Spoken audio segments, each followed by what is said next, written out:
Most everyone who has ever read the biblical account of the 10 plagues in Egypt cannot help but remember the scene in which Moses and Aaron threw down their rod that became a snake, and Pharaoh's magicians imitated the feat. Mother! Mother! He turned his staff into a cobra! Nothing of his will harm you, my son.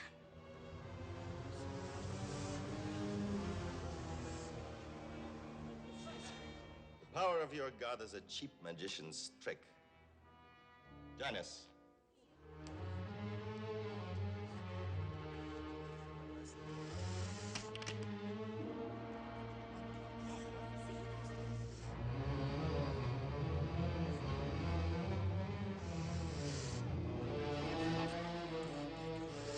Mother, look!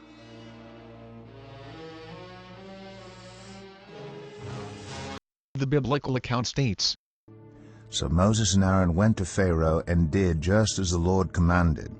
Aaron threw his staff down in front of Pharaoh and his officials, and it became a snake.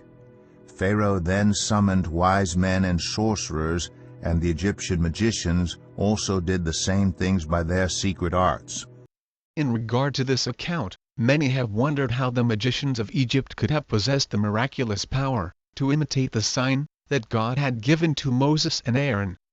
Did the magicians truly possess supernatural powers, by which they could convince Pharaoh, or could there be some other explanations for the events that transpired with the rods? In regard to these questions, the biblical text does not definitively offer any conclusive answers. There are, however, other clues that seem to indicate that the Egyptian magicians used sleight of hand trickery devoid of supernatural ability. Egyptians have long used the snake in their religious and ceremonial rituals.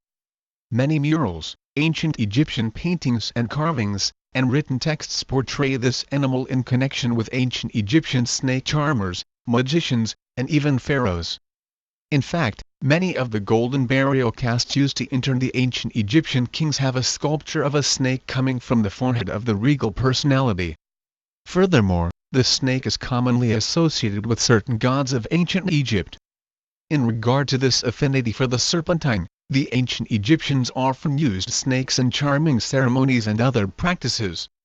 Due to this close association with the creature, they will certainly have become quite skilled at capturing, handling, and displaying snakes. Here we see a procession of priests carrying a serpent staff in each hand, that can be found on the western wall in the tomb chamber of the Theban mayor, Senefer. This figure is from the 15th century BCE. In their celebrated commentary series on the Old Testament, Jamieson, Fawcett and Brown comment on the incident between Moses and Aaron and the Egyptian magicians. The magicians of Egypt in modern times have long been celebrated adepts in charming serpents, and particularly by pressing the nape of the neck they throw them into a kind of catalepsy, which renders them stiff and immovable, thus seeming to change them into a rod. They conceal the serpent about their person, and by acts of legerdemain produce it from their dress, stiff and straight as a rod. Just the same trick was played off by their ancient predecessors. And so it appears they succeeded by their enchantments, in practicing an illusion on the senses. The idea that a skilled magician could use a snake in such a way is no novel concept in the world of magic tricks. Walter Gibson, in his book Secrets of Magic, states that there is a certain type of snake that can be made motionless by applying pressure just below its head.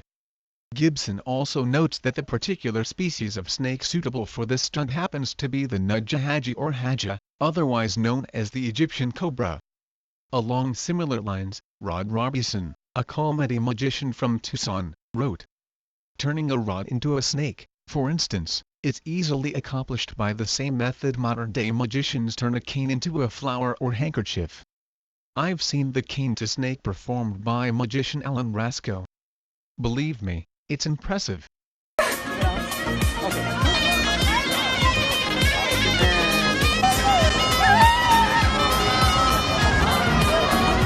In truth, there is nothing inherent in the biblical text that would suggest that these magicians possessed any supernatural powers. Sleight of hand trickery can easily account for the powers possessed by the Egyptian magicians. While the magicians could at least make it look like they possessed amazing abilities, they could not withstand the power of the Almighty God. Their feeble attempts to mimic the miracle performed by Moses and Aaron was thwarted when God manifested his power, by causing the rod of Moses and Aaron to consume all the other rods of the magicians. Each one threw down his staff, and it became a snake. But Aaron's staff swallowed up their staffs.